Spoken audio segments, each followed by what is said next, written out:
special gift. And to have them on stage is so special. I had a band previous to them, and for various circumstances, we all kind of disbanded. There's a lot going on. And so I was like, oh man, who am I going to play with now? And I was starting to formulate a band in LA, and Mom and Dad were just there, and they're like, we got you on this next gig. We'll hook you up.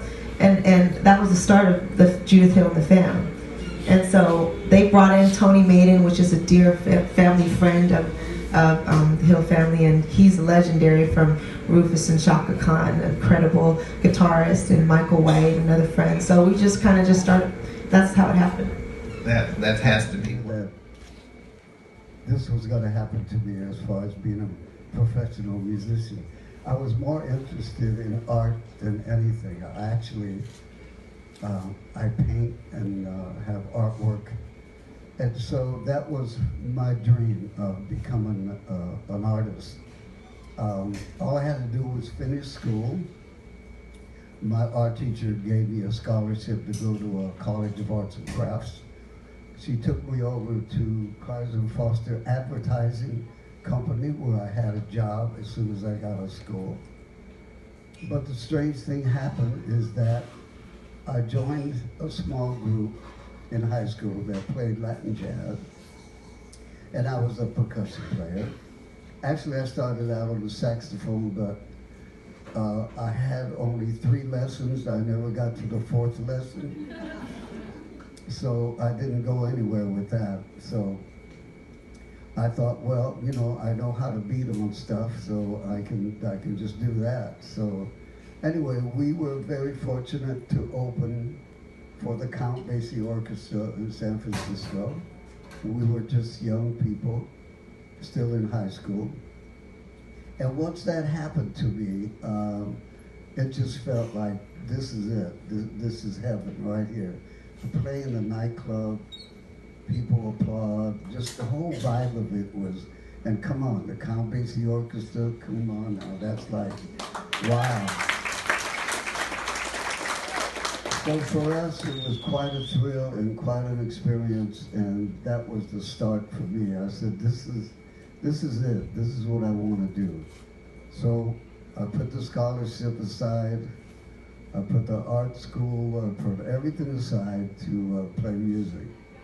And so my brother, Coke, and my brother Phil, my brother Bobby, we all wanted to play music, and we were very fortunate enough to meet Tito Puente. I met Tito when I was 18 years old, and Coke and I used to go to this club in San Francisco where Tito came to play, and so we met Willie Bobo, we met Bongo Santa Maria, all the guys in the band, and we just became friends right away, right away. We told Tito that we were just aspiring musicians. We wanted to play, we wanted to learn as much as we could, you know, and he just was so kind to us that he took us in like we were his, you know, his family.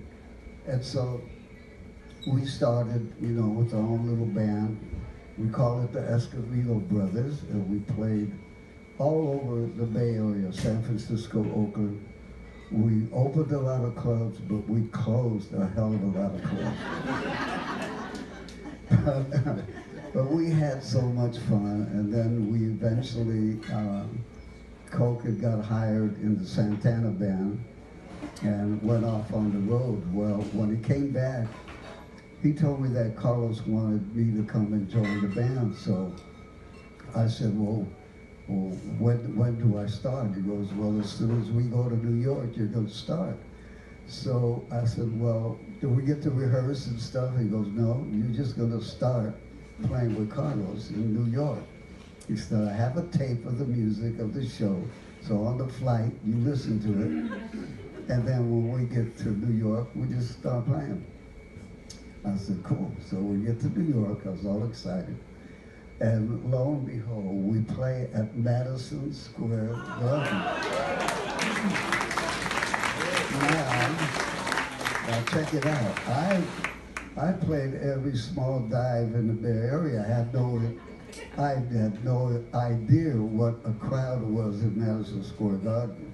So I walk out there to play in the band, and I'm just totally thrown away. I mean, it was amazing. Just what a thrill to be there. And so I stayed with the band for 4 years. We traveled all over the world, had a lot of fun, played a lot of music, played with a lot of great people. And on our return back, Coke said, one day he came over to my house and said, why don't we start a band again? I said, cool. He said, well, what should we call it? And I said, well, I always liked the name Azteca. So I said, why don't we just call the band Azteca? So we said, all right, we'll do that. So we called all the best guys we knew and the musicians we had played with. Before we knew it, we had a 17-piece band. And that band was so enjoyable. We had such a lot of great musicians, and we started out by opening up for Stevie Wonder. We opened up for the Temptations. We made 2 albums which were on CBS Columbia, which are considered, I guess, collector's items because the only 2 albums that we did. The first one, Azteca, the second, Pyramid of the Moon. And those albums still hold up today. The music just never got old, which is really something. Tell them who played guitar in Azteca. Well, there were a lot of people. There was Neil Sean, of course, on guitar that later joined Carlos. We had, oh boy, Paul Jackson was on bass. We had Mel Martin, Bob Ferrara on saxophones, Pat O'Hara on trombone.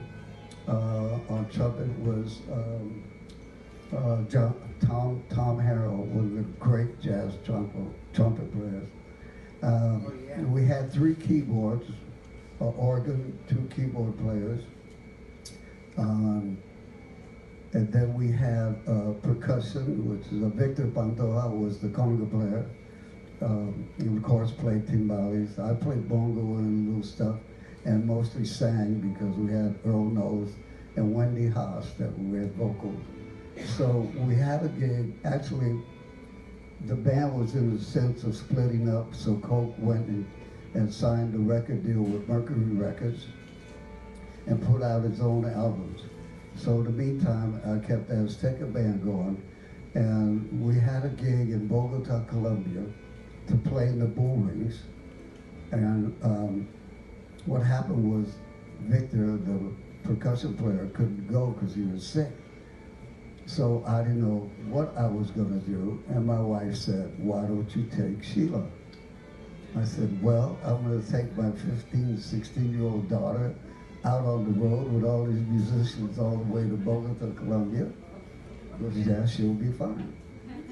Lo and behold, we took her, and she just, that bull ring will never be the same.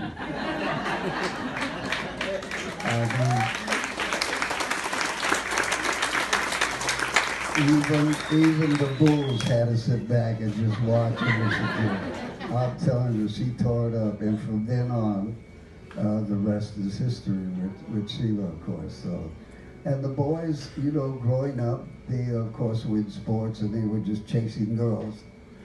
So, but they kept hanging around, and you know, with all of us, and playing around with the instruments. And I turned around one day and just said, "Hey, they sound real good." So I might as well put them in the band, and maybe I don't even have to pay them because they're my kids. Still don't pay us. Yeah. So that worked out fine, and lo and behold, the rest is history with that. Of course, Peter Michael is not here. That's our other son, and Peter Michael is more into producing, musical director. He's played with so many other people, and so he just doesn't like to fly anymore, and he doesn't like the ship because he gets motion sickness. So he didn't come on this trip. We tried to talk him into it. Sheila offered him more money than us. He still wouldn't come. Yeah, so anyway, but of course Zina is here, and Zina's Where is Zina? Is she? Oh, hi Zina. That's Zina. Stand up so they can see who this beautiful young lady is.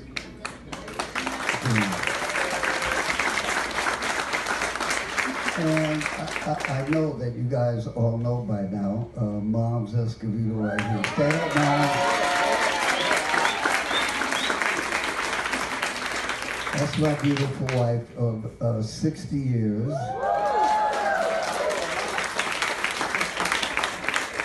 We've been married 4 times now. For the first time, we didn't know any better. Second time, we were stupid. The third time, we were blessed. And the 4th time, it was like, again? But yeah, we got married 4 times. We go to church, we renew our vows and stuff, and all the kids were in the wedding and stuff. So we had a great time. It was really nice. So it's just amazing to me that my kids are such great musicians, you know, and it's fun because I think the best thing about it is we just really have fun. We have a lot of fun, we perform, we talk to each other, we dog each other, we just, you know, everything. We hang out, and not only, you know, that we're the parents, but we're not typical mother and father parents. We hang out with the kids, so it's really fun. So this brings us up to now, right? Yeah. However, I need to interject because out of his humbleness, when he said he went to art school or got a scholarship, are you guys familiar with Pete Escovedo's paintings? Oh, yeah. If you're not, just please go to PeteEscovedo.com and really, I mean, he's an artist. He's an amazing painter. It's remarkable. I'm gonna skip you for a second. I'm gonna go over to that guy over here. You want this one? You want this one? Or, okay, we'll talk. Okay, all right. You want me on this side or this side? Right here. Right here. How you doing, everybody? Good, man. Did everybody go to the island? You guys? Oh, yeah. Was it nice? We've been working since we got here, so I don't know what's outside this ship. Juan and I met. Hi, how you doing? Juan and I met back when Sheila and I did, in 1984, during the Purple Rain tour. And the thing about Juan for me is he's always had this air of coolness about him that you just, you know, it's constant coolness. And he gets it from this man here, I'm gonna tell you right now. He's like his mini-me kind of guy.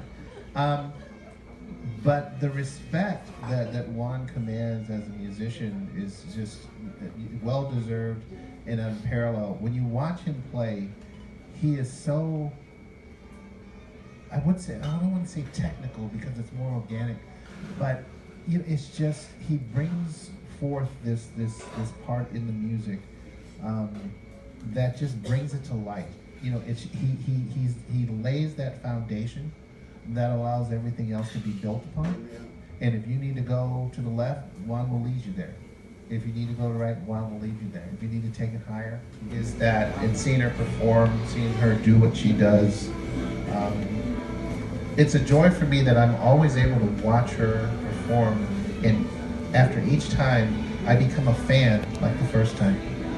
But it's just remarkable to know a person and work with a person for this long and still have the admiration that I do for her as a musician and as a person. Yeah, and I guess that's the way I want to say that. So, for you, when did you know? I mean, when did you say, I'm going to be that musician, I'm going to, we were talking earlier with Ozo and with Debbie, and we talked about the sacrifices that musicians and artists have to go through that as fans we don't always see or appreciate. When did you know that you were going to make those sacrifices and move forward and become, quite frankly, the legend and icon that you are? I think it was when Pops was telling a story about Bogota. The show before that tour, Pops' percussion player Victor Montoya got he got sick. He couldn't make the show in San Francisco. And moms again went to him and said, you should let Sheila play the show. And he's like, she's only 15, no. And I said, moms, come on, I want to play the show. And I told Pop, I said, I know all the music. I mean, Azteca, we knew all the music, then rehearsed and we were there. And so moms talked Pops into letting me play that first show. But up until then, I didn't know. I loved music. We saw Pops playing every day. We watched him practice every day. We learned by watching him every single day. And when he'd get up, we'd get back on the drums and try to emulate what we heard and what we saw, because we didn't read music. And even early on, Pops, I remember him telling me that he saw me interested in playing percussion at one point, and this was early on, and I think I was in the 3rd grade, 9 or 10 years old. And he told me, he suggested to me, he said, you know what, I think you should go learn another instrument. And I'm like, oh, okay, what? And he said, violin. I'm like, violin? Are you kidding me? Why violin? And he said, because I think that you would be great at playing violin. It's a form of percussion, but you'd be able to play in orchestras and symphonies and maybe score films. So he was thinking like big. I was in the 3rd grade. He wants me to play violin. Okay. So I took violin. As Juan said, we lived in the hood, and it was a dope hood. And you know, all our friends were there, and it is just, violin and the hood kind of didn't go together. It was kind of like, I'm gonna run home as fast as I can with this violin case, because they are gonna dog me when they see this thing. So anyway, I took violin for 5 years, and again, our ears were very good as far as picking up and emulating things that Pops had played. So then when I played violin, my ear was very quick, and my teacher would play something and I just played instantly. Like, it was very easy for me to play violin. It was so weird. So I started playing violin. When I finally got to the 8th grade, all this time, I still wasn't thinking about being a musician. I wanted to be a track star. I was an athlete like my mom was, and you know, all her sisters, they always wanted to, they were all tomboys, and they had a bunch of brothers, and all their brothers were into sports. I don't care what it is. If it was basketball, one of them almost went pro. It was bowling, everything. You know, poker, if that's a tournament of you know, a sport back then. But my mom, just like, she's the tomboy of all tomboys. She's like, we can do it. Us girls can do it. That's where I got that from. We're women. It doesn't matter. We can still do it. We can beat the guys.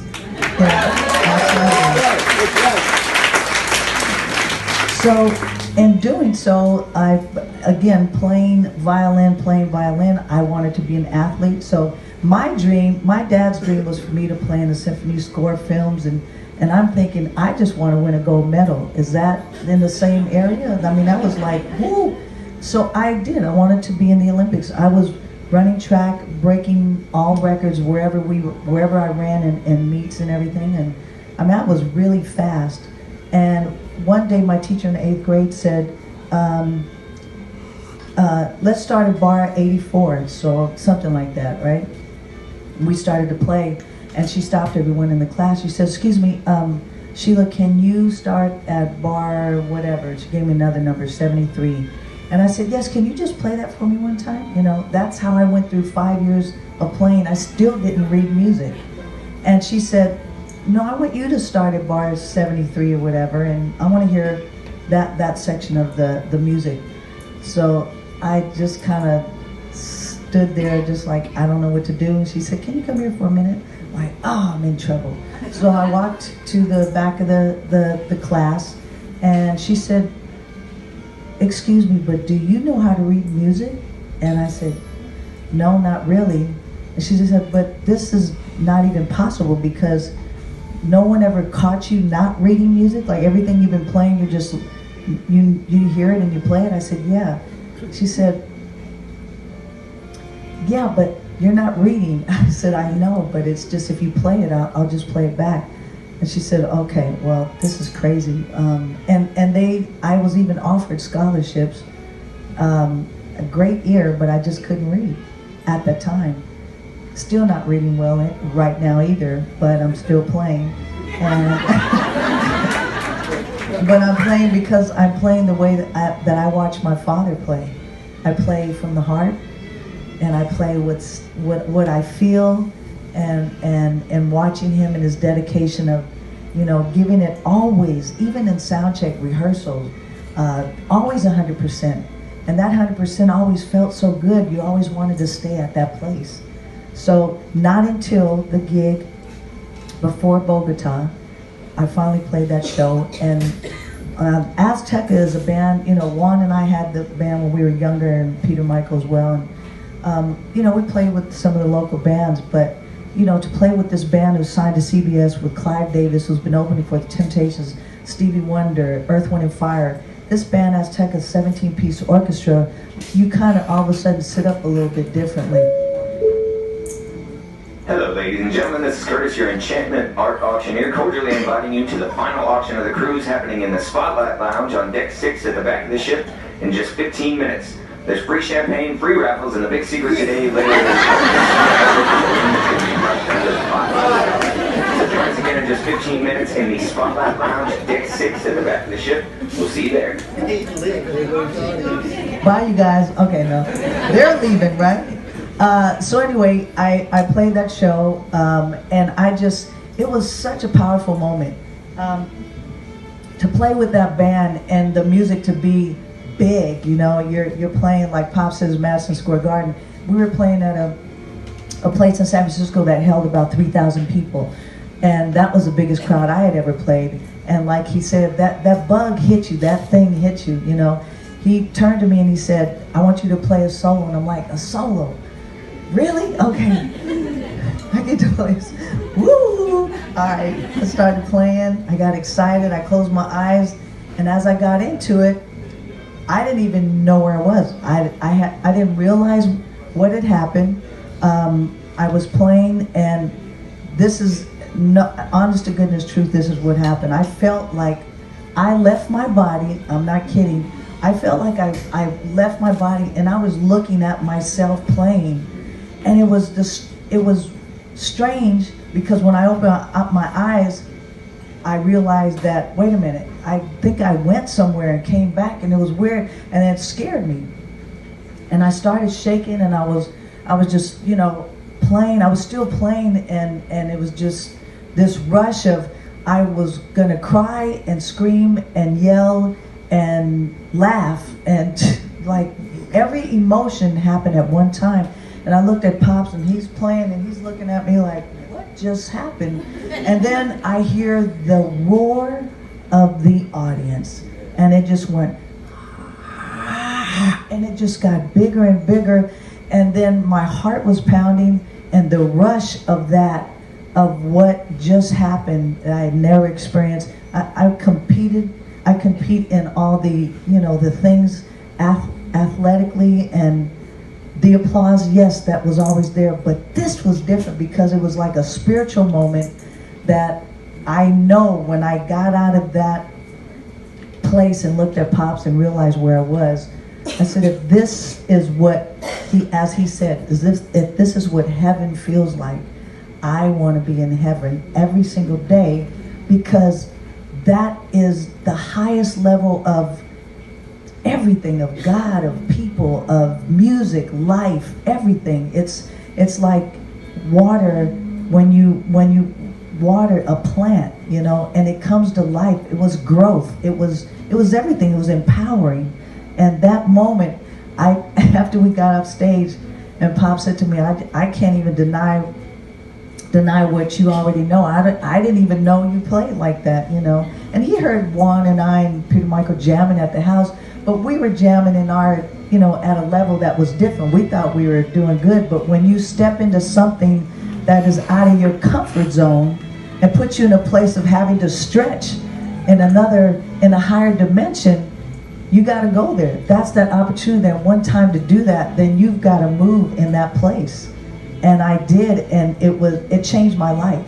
It changed my life in a way that when we got off stage, I turned around to Pop. We both started crying and we hugged each other. And I said, "Daddy, I want to go out on tour with you." And he said, "Oh no, I knew you were gonna say that." And then 2 weeks later, we went to Bogota, Colombia, and I stayed on tour from that moment on and never went back. That was it.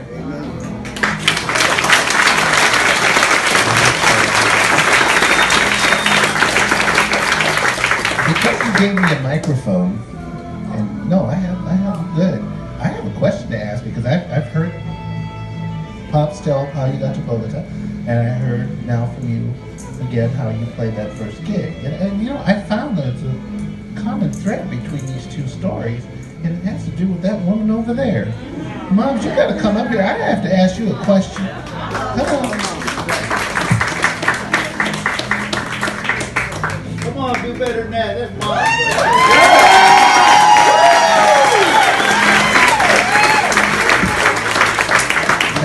This is many years ago, so there's no culpability or anything here. But now, from what I understand, a band member of Pop's got sick for that first show, and you insisted and said, "Well, Sheila in the show," right?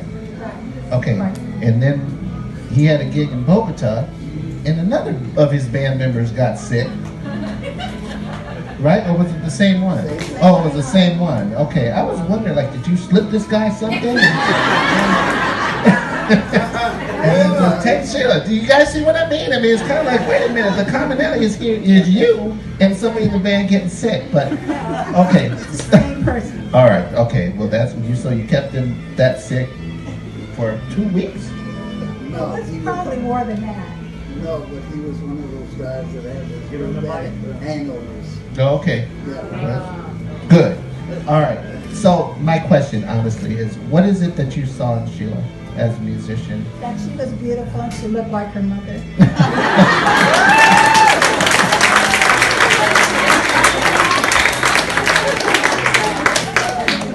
I've often thought, and then looking at the family dynamic, and you look at the talent that this family has, and you know, you can see that the musicianship and the artistry stems from father to daughter. But there's a whole different aspect to it that has to be taken into consideration. And being a woman, and being a percussionist, and being a drummer in a male-dominated field, and that allows Sheila to do what she does. And then I look at, okay, where does she get that confidence from? And I have to tell you, it's from her mother. Can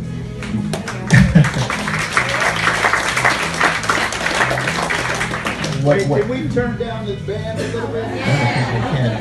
I'll talk a little bit louder.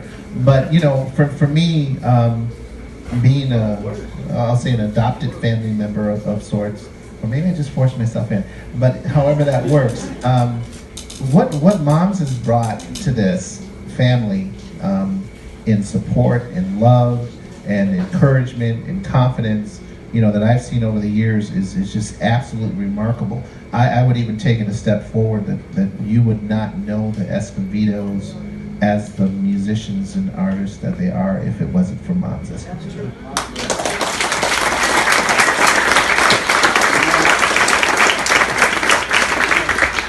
So being that mother, that loving mother, what was it that you hoped for your children? Really just to be good kids, good people, loving, caring, family, and good health, all the good stuff.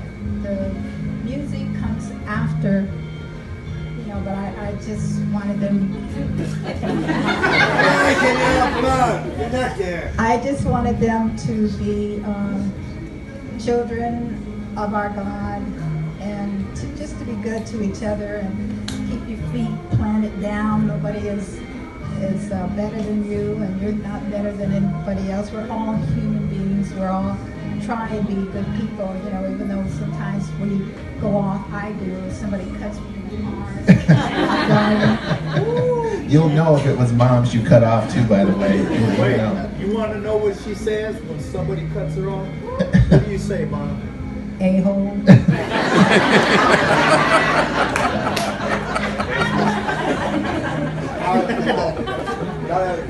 To be around the Escovedos is it's an amazing experience. I know you don't want to come up here, but I'm going to ask you to take the seat because it's empty. Zina, please. Come on. Just come on.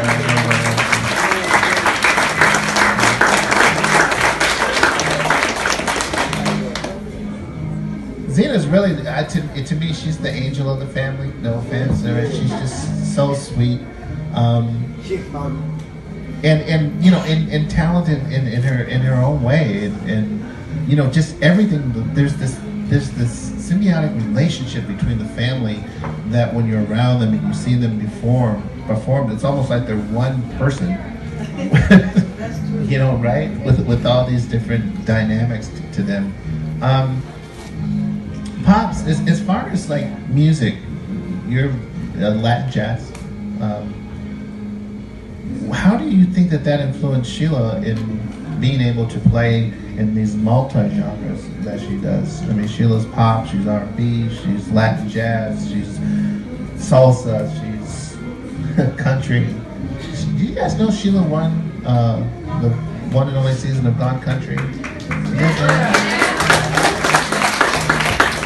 But how did those Latin jazz influences, how did that allow her to extend to these other genres? Well, I think too is in their early beginnings, I try to impress upon them that they need to learn everything, and they need to learn a lot of different styles of music, because if they're going to work as a professional musician, you have to be able to go into different kind of music, because you're gonna, and she has worked with Diana Ross, and I mean, the list goes on. Her list goes, you know, all the way to the floor. She just played with everybody. She did the country western thing.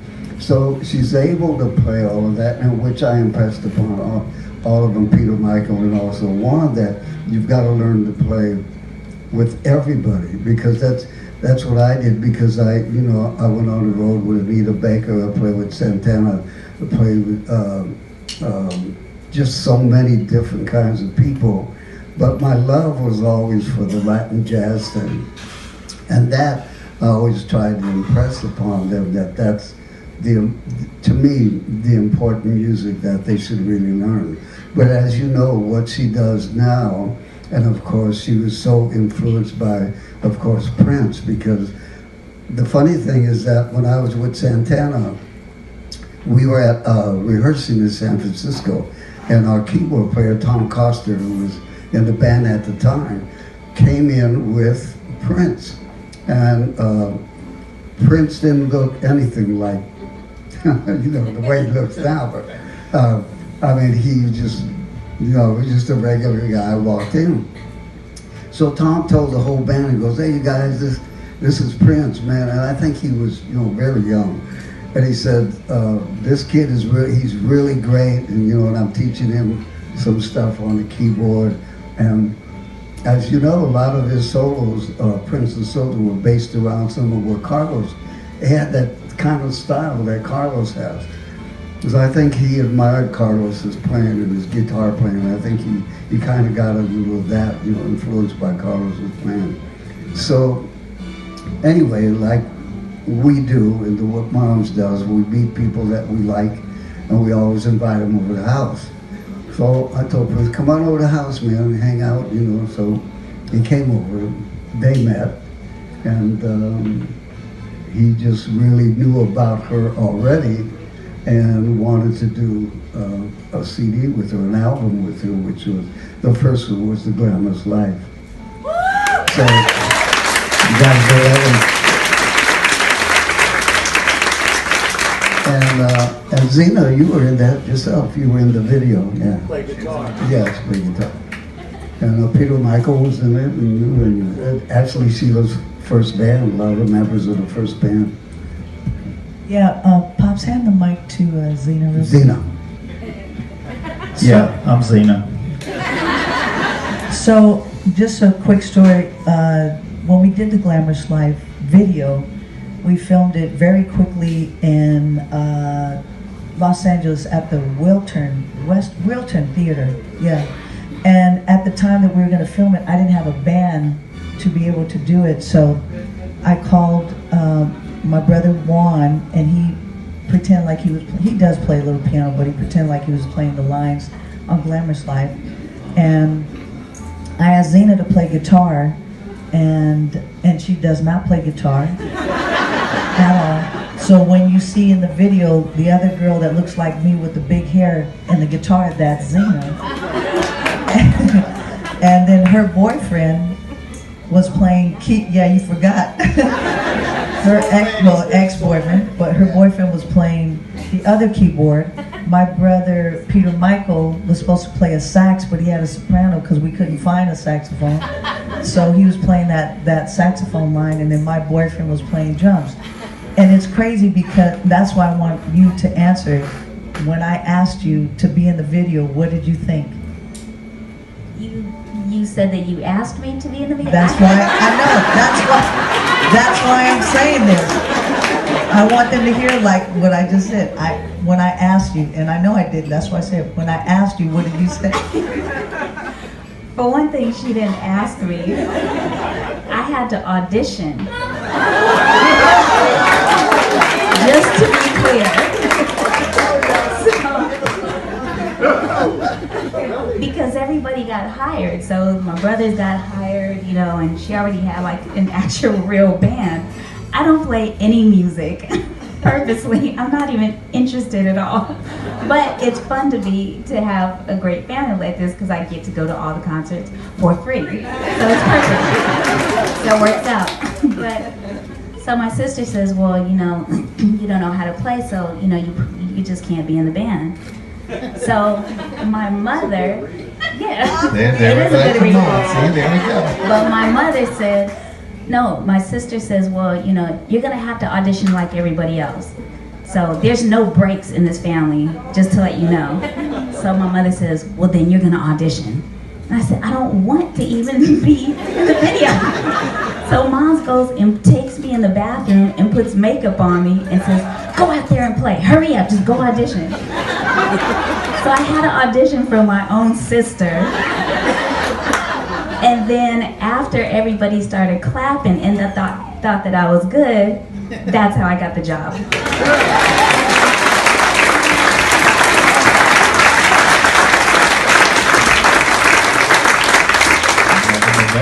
Music history. I'm going to open this up for Q&A in just a second. But you know, I want to take a second. You look at,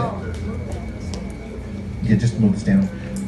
We look at music. We all appreciate music. You know, that's why we're here.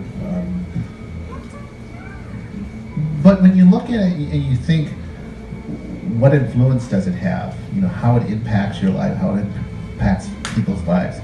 You know, hey, pay attention, I'm talking. I'm making sure I'm not going to be late. I'm sorry. You're not, that's why I'm stopping now. Okay. We have time, go ahead. We have time. Now you threw me off. He was on a good. Okay, yeah, I'm good now. When you look at the impact that music has, and it's the thing about this family that I see show after show after show, wherever they go, wherever Sheila's talking, the things that she's involved in. And you say, okay, what is that legacy that the Escovedos have lent to music and to us as fans and the society? And then I look out at this, and I look out at all of you, and I look at the diversity in this audience. And Sheila and I had a talk about, you know, this year and things that are going on in the country and whatnot. And we said, you know, we're going to focus on the beauty of the diversity of our country and of people. And then this cruise comes together and we see everybody that's here. And this is it. This is the Escovedos, you know, from everything from punk to rock to rap to white. You know, so you guys share and you build what the legacy is amongst this family, and we thank you so much for coming and joining us on this cruise. I'm not ending it here, but I'm going to open it up for questions. But I just want you to know that I brought in a white girl in the family, which is my wife. You know what? Wait a second, because I did want to. Yeah, that's my wife, Sarah. No, stand up, Sarah. We're going to mix it up.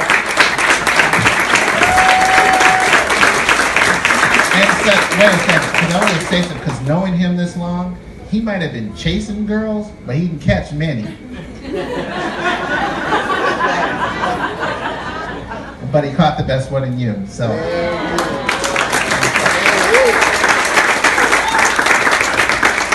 All right, so we're going to open this up for Q&A. You have the mic. First question back there. In the Golden State Warrior. You have a question? This guy behind you. If you might have to walk him. Can you make it through? Oh, you had a question. Okay. My question's for Sheila. How do you find new artists like Debbie and Tony? Do they send you material, or do you go to different festivals and things like that, or go on YouTube? How do you find new artists? All of the above. Oh, wonderful.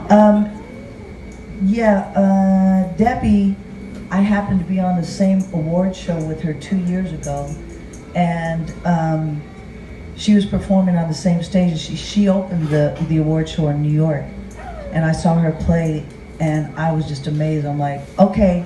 I went over to her and I hugged her. I said, I love you. You're my new best friend. See, I didn't make that up, right? Oh, you told that story? We've been talking about you.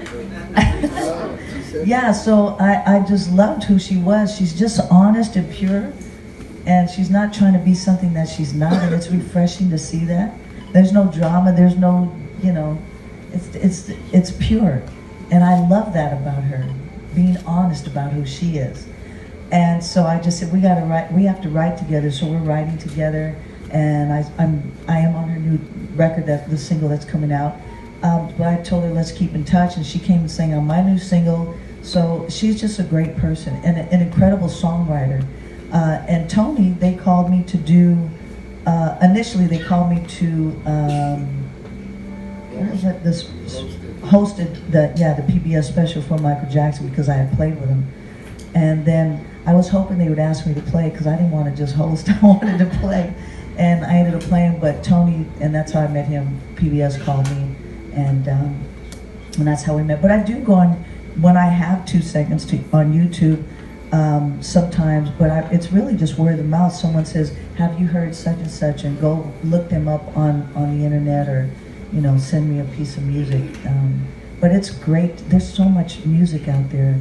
We'll never know it or see it all, but it's great to see when we find jewels, Yeah.